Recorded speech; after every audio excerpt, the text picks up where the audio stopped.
देख का कारण। एक शहर में एक आलीशान और शानदार घर था।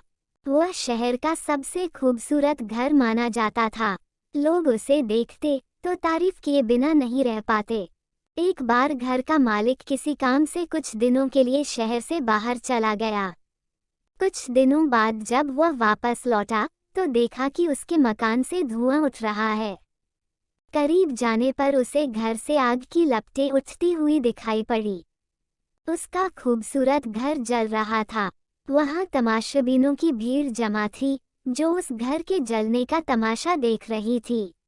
अपने खूबसूरत घर को अपनी ही आंखों के सामने जलता हुए देख वह व्यक्ति चिंता में पड़ गया। उसे समझ नहीं आ रहा था कि अब क्या करे, कैसे अपने घर को जलने से बचाए। वो लोगों से मदद की गुहार लगाने लगा कि वे किसी भी तरह उसके घर को जलने से बचा लें। उसी समय उसका बड़ा बेटा वहां आया और बोला, पिताजी घबराएं मत, सब ठीक हो जाएगा। इस बात पर कुछ नाराज होता हुआ पिता बोला, कैसे न घबराऊं, मेरा इतना खूबसूरत घर जल रहा है। बेटे ने उत्तर दिया, पिताजी माफ कीजिएगा, एक बात मैं आपको अब तक बता नहीं पाया था। कुछ दिनों पहले मुझे इस घर के लिए एक बहुत बढ़िया खरीदार मिला था। उसने मेरे सामने मकान की कीमत की 3 गुनी रकम का प्रस्ताव रखा। सौदा इतना अच्छा था कि मैं इनकार नहीं कर पाया और मैंने आपको बिना बताए सौदा तय कर लिया। ये सुनकर पिता की जान में जान आई। उसने राहत की सांस ली और आराम से यूं खड़ा हो गया जैसे सब कुछ ठीक हो गया हो। अब वह भी अन्य लोगों की तरह तमाशबीन बनकर उस घर को जलते हुए देखने लगा।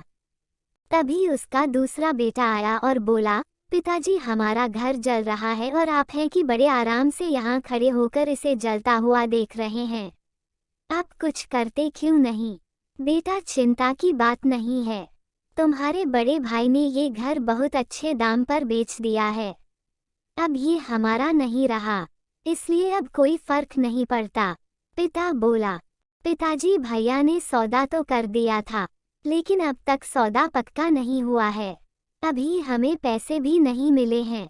अब बताइए, इस जलते हुए घर के लिए कौन पैसे देगा?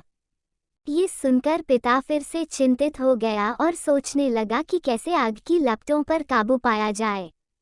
वह फिर से पास खड़े लोगों से मदद की गुहार लगाने लगा। तभी उसका तीसरा बेटा आया और बोला, पिताजी घबराने की सच में कोई बात नहीं है।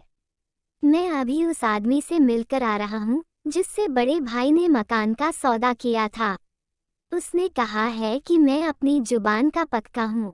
मेरे आदर्श कहते हैं कि चाहे जो भी हो जाए अपनी जुबान पर कायम रहना चाहिए। इसलिए अब जो हो जाए, जबान दी है तो घर जरूर लूंगा और उसके पैसे भी दूंगा। पिता फिर से चिंतामुक्त हो गया और घर को जलते हुए देखने लगा। सीख, मोरल ऑफ द स्टोरी।